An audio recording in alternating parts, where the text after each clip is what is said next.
सर्वसामान्यांना महागाईचा आणखी एक झटका बसणार असून त्यांच्या घराचं बजेट पुन्हा एकदा बिघडणार आहे। कारण आता लोकांना दुधासाठी पूर्वीपेक्षा जास्त पैसे मोजावे लागतील। जिल्ह्यात दुधाचे दर वाढले असून म्हशीचे दूध तब्बल 80 रुपये लिटर तर गाईचे दूध 55 रुपयांवर पोहोचल्यामुळे सर्वसामान्यांना महागाईच्या झळा बसतायत। जिल्ह्यात यंदा अभूतपूर्व दुष्काळ पडल्याने मार्चपूर्वीच टँकरने पाणी पुरवठा करावा लागत आहे।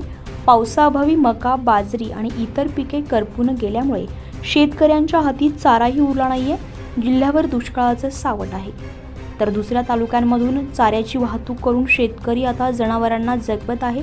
परंतु दूध देणारी गाय, म्हैस यांना लागणारा चारा महागला आहे, त्यामुळे आता दुधाचे दर देखील वाढले आहेत। गायींना आणि म्हशींना लागणारा चारा आणण्यासाठी शेतकऱ्यांना मोठा खर्च करावा लागतोय।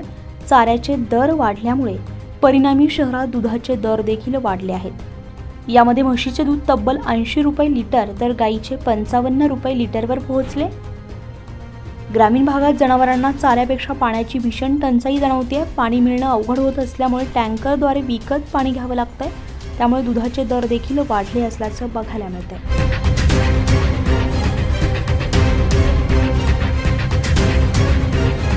उत्तर महाराष्ट्र लाईव्हसाठी अश्विनी पुरी, नाशिक।